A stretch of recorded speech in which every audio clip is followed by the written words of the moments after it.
Hello, আসসালামু আলাইকুম। আর ওয়ার্কের পক্ষ থেকে সকলকে শুভেচ্ছা ও স্বাগতম। আজ আমরা দেখব এমএস ওয়ার্ডে কিভাবে এই ধরনের ইকুয়েশন তৈরি করা যায়। সাধারণত গাণিতিক প্রশ্ন তৈরি করার সময় এই ধরনের ইকুয়েশনগুলোর ব্যবহার করা হয়ে থাকে। এছাড়া সায়েন্সের প্রশ্নতেও ইকুয়েশনের ব্যবহার রয়েছে। চলুন আমরা কথা না বাড়িয়ে কিভাবে খুব ইজিলি এই ধরনের ইকুয়েশনগুলো বা ইকুয়েশনের প্রশ্নগুলো তৈরি করতে পারি তার কৌশল দেখে নিই। এই কাজটা করার জন্য ইনসার্ট থেকে এই ইকুয়েশন মেনুর সাহায্য নেব। এখানে বেশ কিছু ইকুয়েশন আগে থেকে তৈরি করা রয়েছে, যেগুলো স্যাম্পল। আসলে আমরা এই স্যাম্পলগুলোতে যদি ক্লিক করি তাহলে এই স্যাম্পলগুলোই পেয়ে যাব, যেটা মডিফাই করে আপনি আপনার মতো করে একটা ইকুয়েশন বানিয়ে নিতে পারবেন। তো আমরা এখান থেকে ক্লিক করে কিছু স্যাম্পল আগে থেকে এনে রেখেছি। ধরুন আমি এই ইকুয়েশনটা তৈরি করব। যে ইকুয়েশন আপনি তৈরি করেন না কেন, যে কোনো ইকুয়েশন আপনি তৈরি করতে চান না কেন, তার জন্য আপনাকে যেটা করতে হবে, যেখানে তৈরি করবো সেখানে কার্সর, ইনসার্ট মেনু থেকে ইকুয়েশন, ইকুয়েশনের নিচে লেখা আছে ইনসার্ট নিউ ইকুয়েশন, অথবা আমরা ইকুয়েশন এই চিহ্নে ক্লিক করব।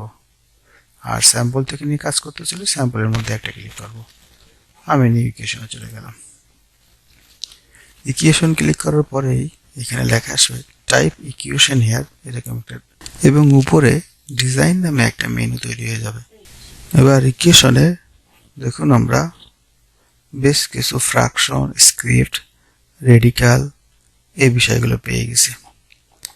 আমি যদি এই ধরনের একটা ইকুয়েশন বানাতে চাই তাহলে আমাকে কিবোর্ড থেকে এফ ফার্স্ট ব্র্যাকেট, অথবা আমি এইখান থেকে ব্র্যাকেট দিতে পারি এক্স।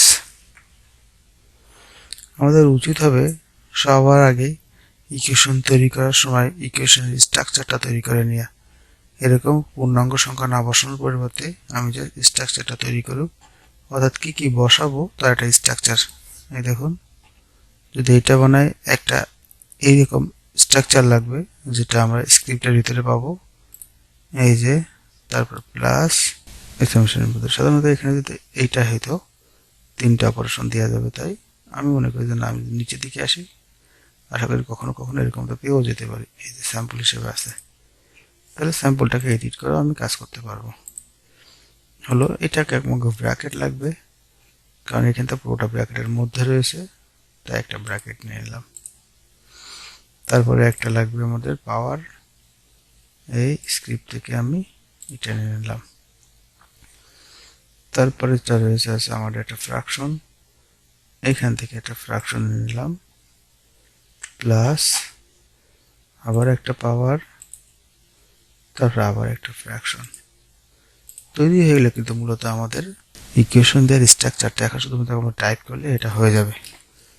এটা টাইপ করলেই হয়ে যাবে।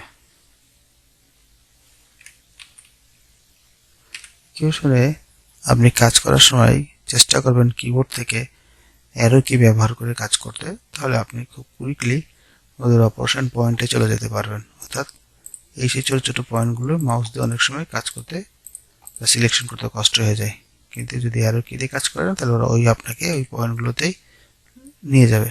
ধরুন আমার এখানে একটা এই চিহ্নটা লাগবে, যেটা আমরা এই চিহ্নটা আমরা নেব কোথা থেকে, এই ডিজাইন মেনুতে খুঁজে দেখবো আমার এখানে এই মেনু চিহ্নটা আছে কিনা। যদি এই চিহ্নটা আমি কোথাও না পাই, তারপরে আমরা চেষ্টা করব এই যে বেসিক ম্যাথ লেখা রয়েছে এর ঠিক পাশেই আরও গ্রিক লেটার, বিভিন্ন ধরনের আরও ম্যাথের স্যাম্পল রয়েছে, যেগুলো আপনি ব্যবহার করে কাজ করতে পারবেন। দেখুন, প্রচুর পরিমাণে ম্যাথের স্যাম্পল আছে। সমস্যা নেই, বেসিক ম্যাথের মধ্যেই আমরা শুরুতে এটা পেয়ে গিয়েছিলাম, এবং আগেরটা মুছে দিই। এইভাবে আমাদের প্রত্যেকটা অংশ এখন শুধুমাত্র এডিট করে দিলেই আমাদের ইকুয়েশনটা তৈরি হয়ে যাবে, যেখানে যেটা লাগবে আমাকে।